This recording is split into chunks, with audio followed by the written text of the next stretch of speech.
I think you can supplement sleep with exercise. So it started off 4 o'clock in the morning where I'd start with my cardio, then I'd have breakfast, and then I would go to the gym, and then I'd go to work. I work out twice before everyone wakes up. The Bible says, he who loves to sleep and the folding of hands, poverty will set upon you like a thief in the night. I'm pretty sure I wake up earlier than all of you. Some of you love sleep more than you love success. And I'm here to tell you today, if you're going to be successful, you've got to be willing to give up sleep. You got to be willing to work off for 3 hours of sleep, 2 hours. If you really want to be successful, some days you're going to have to stay up 3 days in a row.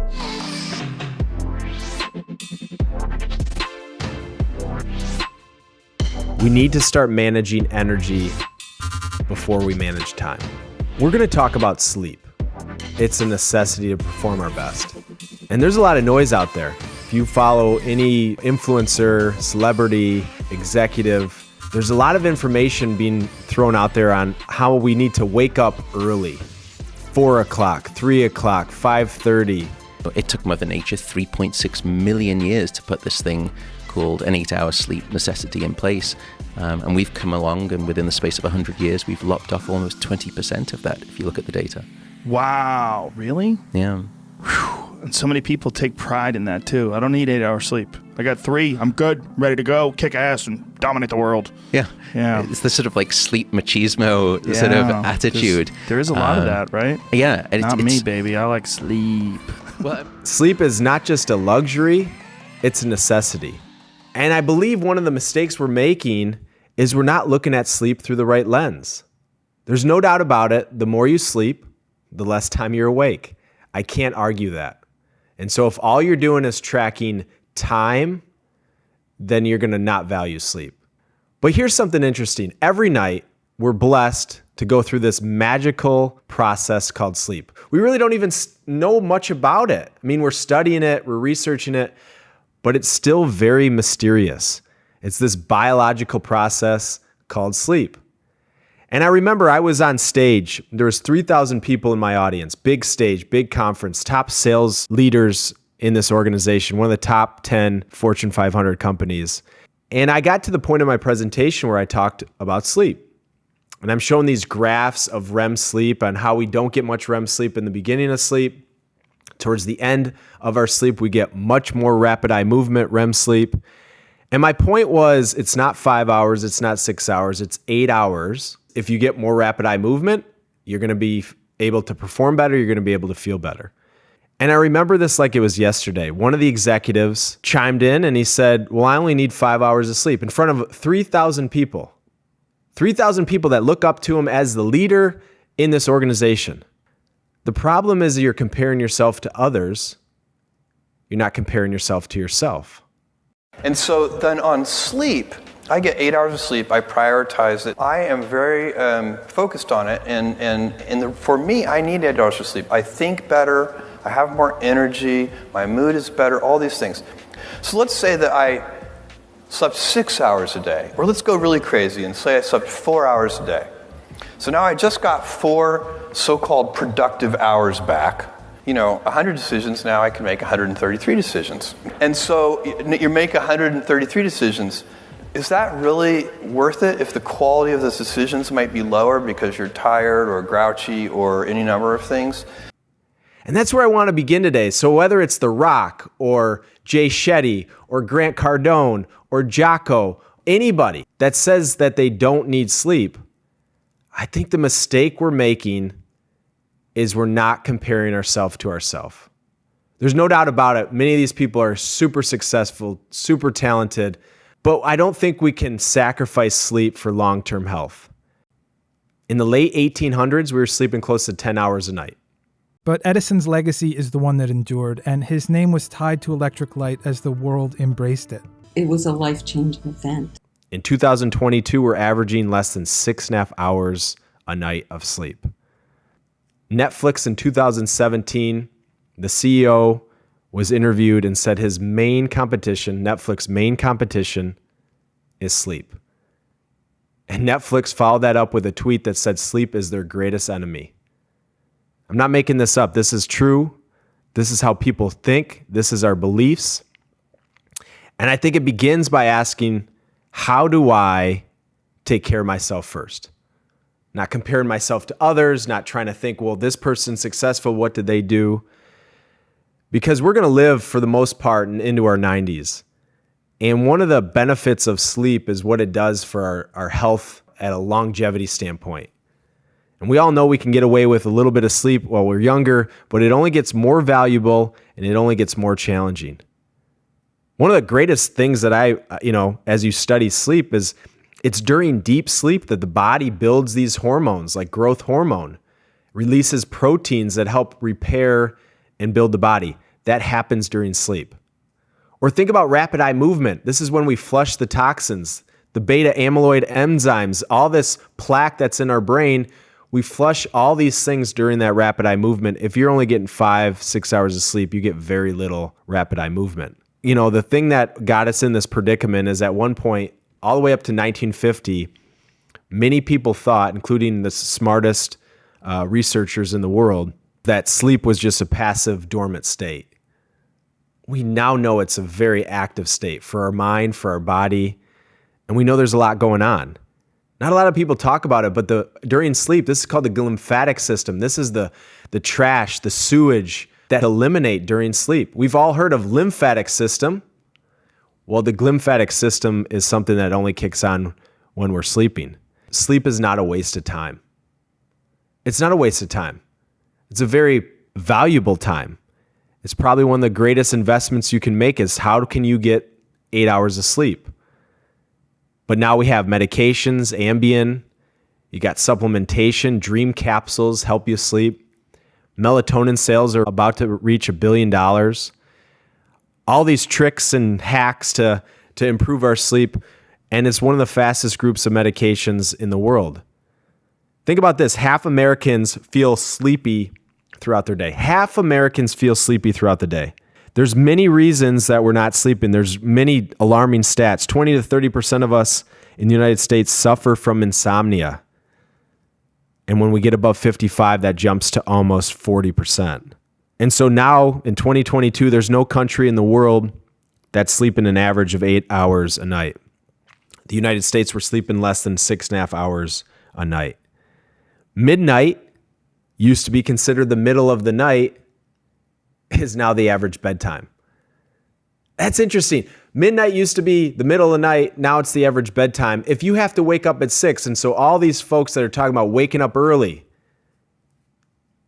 you're not going to get 8 hours of sleep if you go to bed at midnight and have to wake up at 4, 5, 6 o'clock. 75% of adults with depression suffer from sleep issues. And so there's more to this equation than just how can I be more productive? How can I be more successful? And one of the key messages that I always try to teach people around sleep is it begins by flipping this concept. If what we do is manage time, we're not going to value sleep. But if we start to manage our energy and we start to think about ourselves, this comes back to how do we really tap into comparing ourselves to ourselves. We need to start managing energy before we manage time.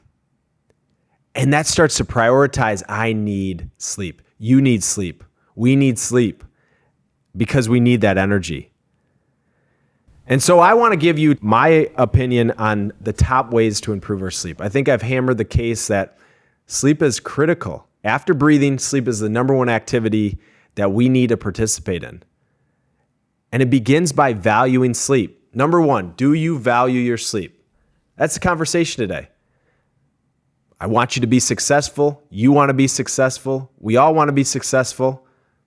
Can we be successful and sleep 8 hours? I actually believe it's a necessity, not an option. Yeah, so sleep is probably the greatest legal performance-enhancing drug that few athletes are abusing enough. They all know the power of sleep, and they use it. You know, the basketball player LeBron James sleeps 12 hours as well. And so obvious how much energy you're playing with. Like, how many hours of sleep are we talking about? Like, what's a good night sleep for you? I slept last night from 12 to 8. I got up, ate breakfast, and I went back to sleep from 8:30 to 12:30. Now you may say, well, there's all these people that don't sleep 8 hours that are very successful.